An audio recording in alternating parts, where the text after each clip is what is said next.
يعطيكم ألف عافية. وصفتي لليوم إن شاء الله رح تكون فخارة اللحم مع الخضار. طبعا هاي الوصفة من الوصفات جدا مميزة على سفرنا، حبيت اليوم إني أصور لكم إياها. اليوم عملتها بالريش، وأكيد ممكن تعملوها بأي نوع لحمة متوفرة عندكم. تعالوا نشوف طريقة العمل. أول خطوة هون رح نحضر للخضار. بالنسبة للخضار هون طبعا الأساسي إنه نستخدم البندورة. أنا هون استخدمت البندورة الكرزية. رح نحتاج هون حبتين من الكوسة. طبعا كمية الخضار هي كمية تقديرية. استخدمت هون حبتين من الجزر، طبعا حبتين كبار. الفلفل الرومي الأصفر، واستخدمت نص حبة من الفلفل الرومي الأخضر. وأكيد ما ننسى البطاطا، استخدمت هون حبتين كبار. بالنسبة للبهارات هون رح نحتاج معلقة كبيرة من البابريكا، معلقة صغيرة من الأوريغانو، وأكيد هون كمان رح أحط ربع معلقة صغيرة من الفلفل الأسود، ومعلقة كبيرة من قشور البصل والثوم. وأكيد إذا حبيتوا تحطوا أي نوع ثاني من البهارات برجع لكم، بس ما تكثروا بهارات لأنه نكهة الخضار لحالها بتكفي. خلطتهم كثير منيح. الخضار عندي هيك جاهزة. هلا هون بالنسبة لصحون الفخار رح استخدم أنا هذول الصحون. ممكن تستخدموا فخارة كبيرة واحدة، أكيد برجع لكم. أول خطوة هون رح أعملها، رح أحط معلقة كبيرة من السمنة، ورح أدهن الفخارة كثير منيح. بعدين هون رح أنزل الخضار. أول إشي هون رح أحط البصل. طبعا البصل عندي هون مقطع شرائح، ورح أنزل الخضار. حطوا كمية منيحة من الخضار لأنه آخر إشي رح تذبل معكم، والنكهة كلياتها بالخضار. هيك طبعا عندي صحنة الفخارة صارت جاهزة. هلا هون رح أحضر للحمة. بالنسبة للحمة زي ما حكيت لكم، أنا اليوم رح أستخدم الريش، استخدمت هون ريش الغنم. البهارات اللي رح أحطها هون مع اللحمة هي الفلفل الأسود، طبعا هون طحنته. إذا مش متوفر عندكم ممكن تستخدموا الفلفل الأسود الناعم. رح أحط هون كمان رشة من الملح، بالإضافة إلى رشة من البابريكا، بتعطي لون حلو للريش. البهارات ما تكثروها بالوصفة هاي لأنه النكهة كلياتها بالخضار واللحمة.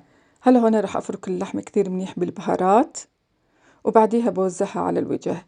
راح أحكي ملاحظة بالنسبة للحمة، في حال استخدمتوا اللحم المقطع مكعبات بتخلطوها مع الخضار وبتوزعوها بصحنة الفخار.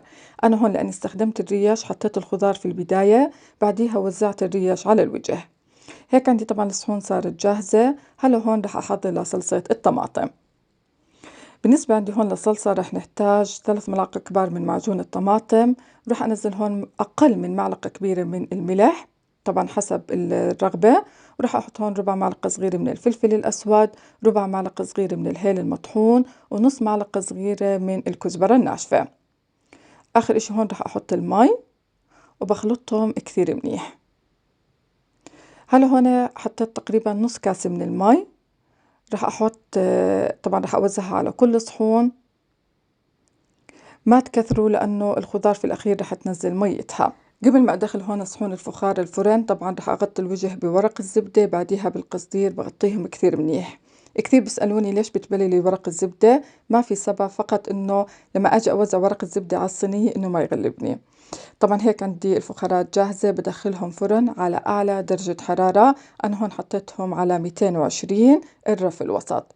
بهاي الفترة هون رح أحضر للعجينة. رح نحتاج نص كاس من المي، طبعا عندي هون المي دافية، معلقة كبيرة من السكر، ومعلقة صغيرة من الخميرة. بخلطهم كثير منيح مع بعض، بتركهم على جنب حتى تفور عندي الخميرة. بالنسبة للطحين هون رح نحتاج كاس ونص من الطحين. كمية الطحين حسب حجم الفخارة عندكم، ممكن تحطوا حد كاس من الطحين. رح أحتاج هون طبعا معلقة صغيرة من الملح، معلقتين كبار من حليب البودرة. حليب البودرة هون بيعطي طراوة للعجينة، إذا ما حبيتوا تحطوه برجع لكم. بخلطهم كثير منيح، ورح أنزل هون المي. طبعا بعد ما تتأكدوا إن الخميرة فارت بتنزلوا المي، ونستمر في العجن حتى تتشكل معنا عجينة طرية متماسكة. ما تشدوها كثير في الطحين، الأفضل إنها تظلها معكم العجينة طرية.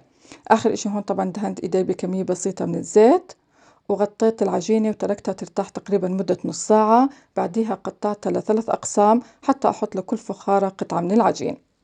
هيك عندي الفخارات. طبعا بعد ما استوت الخضار واللحمة عندي، المدة اللي أخذتها تقريبا ساعة ونص. المدة بتعتمد على حجم الفخارة عندكم وكمية اللحمة، فالأفضل إنكم تذوقوها قبل ما تطلعوها من الفرن. هون حطيت رشة من الطحين ومديت العجينة. الأفضل إنها تكون معكم شوي رقيقة، وعلى طول هون بتحطوها فوق الفخارة، بتوزعوها على كل الفخارة. طبعا هون قبل ما ندخل الفخارات مرة ثانية الفرن راح أدهن وجه العجين بخلطة التلميع. استخدمت هون صفار البيضة، ربع معلقة صغيرة من البابريكا، ربع معلقة صغيرة من الخل الأبيض، ومعلقة كبيرة من الحليب السائل. الوجه هون رشيت على السمسم الأبيض وحبة البركة، طبعا بيعطوا نكهة كثير طيبة للخبز. رجعت الفخار هون على الفرن كمان من تحت، شغلت الفرن أبدا ما استعملت الشواية حتى أخذت مع العجينة اللون الذهبي، وعلى طول طلعت من الفرن وقدمتهم. ما شاء الله الريحة والطعم. بالنسبة للتقديم هون قدمت جنبهم الرز اختياري، بس الخبز الموجود طبعا بكفي ونكهته جدا شهية. رح أحكي ملاحظة بالنسبة للحمة، إذا مش متوفرة عندكم أكيد هاي الوصفة ممكن تعملوها بصدور الدجاج، بتقطعوها على شكل مكعبات وبتخلطوهم مع الخضار وبتحطوهم بالفخارة. طبعا لازم تكون عندكم الصلصة هون شوي منيحة حتى تعطي رطوبة للخضار. وهاي وصفتنا لليوم، بتمنى إنها عجبتكم، بتمنى كمان إنه الفيديو عجبكم. إذا عجبتكم الوصفة وعجبكم الفيديو ما تنسوا دعم قناة، الاشتراك فيها، تفعيل زر الجرس حتى يوصلكم جديد القناة. ويعطيكم ألف عافية وشكرا جزيلا لحسن المتابعة. معكم علا طاشمان من قناة أطيب الوصفات يومي.